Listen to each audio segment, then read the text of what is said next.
Rabu 7 Juni 2023, sebuah koper ditemukan di tebing jurang di kawasan Hutan Cangar, Kabupaten Mojokerto. Koper ini awalnya ditemukan seorang petugas jagawana Taman Hutan Raya Raden Suryo yang sedang berpatroli pada Sabtu 3 Juni. Dari pemeriksaan di lokasi diketahui koper ini berisi mayat seorang perempuan bernama Angelin Natania, 21 tahun, mahasiswi Universitas Surabaya.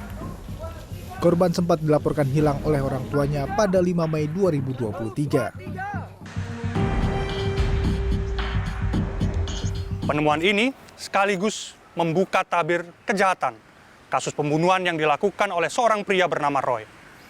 Penemuan ini juga yang kemudian menjawab teka-teki sebuah keluarga di Surabaya yang melaporkan kehilangan seorang putrinya pada awal Mei yang lalu.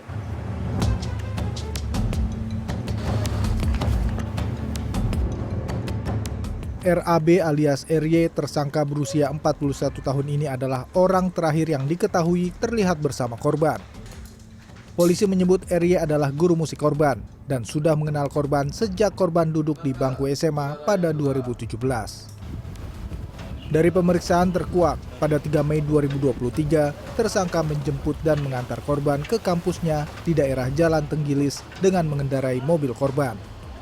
Bayu, kalau di kampus, korban ini terdeteksi di mana saja, Mbak? Salah satunya ya? Kalau di tanggal 3 Mei itu dia ikut ujian, berarti dia ada di ruangan atau di gedung Fakultas Hukum. Setelah ujian usai, Angelin itu dijemput oleh temannya yang menurut CCTV kami di titik ini adalah halte 1 Fakultas Hukum. Terekam dia di sini ya, jemputnya? Iya, betul, terekamnya di sini. Dari lini masa pergerakan ponsel milik korban terungkap, usai dari kampus, RY dan korban menuju ke sebuah apartemen di kawasan Tenggilis pada 3 Mei pukul 10 siang. Di apartemen mereka memarkirkan mobil dan pergi menggunakan taksi online ke sejumlah tempat. Salah satunya ke kafe milik RY di kawasan Rungkut. Sejak hari itu Tania tidak kembali lagi ke rumahnya. Disinilah titik krusialnya, karena belakangan kemudian keluarga tahu hasil dari pemotretan CCTV di kawasan ini, di area parkir ini, diketahui Roy mengambil mobil tersebut bersama seorang pria dan tidak terlihat keberadaan korban saat itu. Dalam rekaman CCTV, RY yang memakai topi merah ini diketahui hendak mengambil mobil korban di parkiran apartemen. RY mengaku saat itu Tania masih hidup dan ikut membantu mencari orang yang mau menerima gadai mobilnya. RY pun mengaku ia membunuh korban di dalam mobil pada Minggu 4 Mei pukul 12:30 siang di kawasan hutan mangrove Wonorejo. Korban dicekik dan dijerat dengan tali. Ada satu kata-kata dia yang sangat membuat saya ini, terus saya bilang udah stop, udah nggak saya terusin. Terus habis itu dia nyinggung lagi.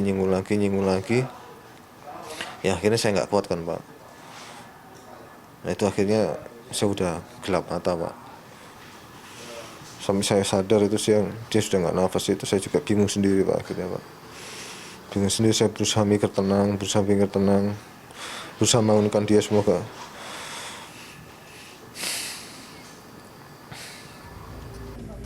Untuk menutupi jejak kejahatannya, tersangka melumuri tubuh korban dengan lotion, lalu membungkus jasad korban dengan plastik dan menyembunyikannya di dalam koper. Mayat korban lantas dibuang ke jurang pada Senin dini hari tanggal 5 Mei. Pelaku mempunyai motif karena sakit hati melakukan pembunuhan pada saat itu dan mengambil harta, dalam hal ini mobil maupun handphone, untuk dijual. RY lantas menjual ponsel korban karena butuh uang untuk membuka usaha kedai kopi. Sedangkan mobilnya digadaikan seharga 25 juta rupiah. Namun ia baru menerima 8 juta rupiah. Polisi mengklaim sudah membekuk penadah mobil dan perantaranya.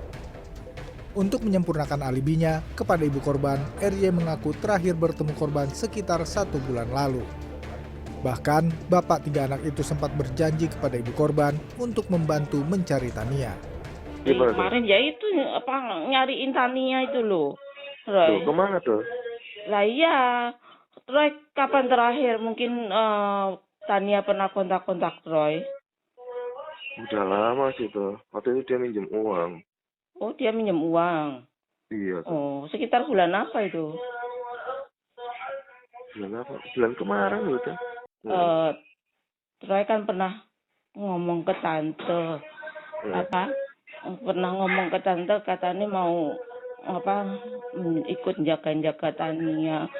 Waktu Iya. dari kampus itu tante ini pusing pikirannya, nggak bisa mikir lagi, kepikiran ke Roy tante.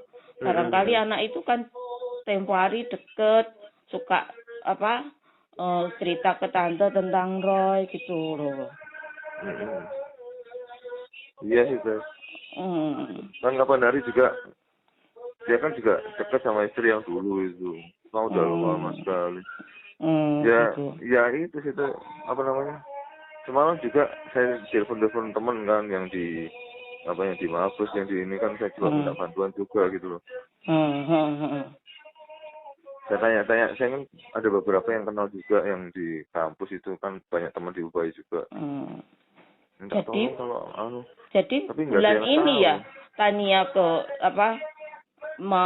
ke Roy, telepon Roy minta pinjam uang itu. Terus habis itu telepon saya lagi ngasih tahu bahwa orangnya masih sibuk ini, belum sempat telepon lagi saya sama yang dibilang kenalan dia itu. Ya intinya dia ketemu saya itu katanya untuk bantu nyari.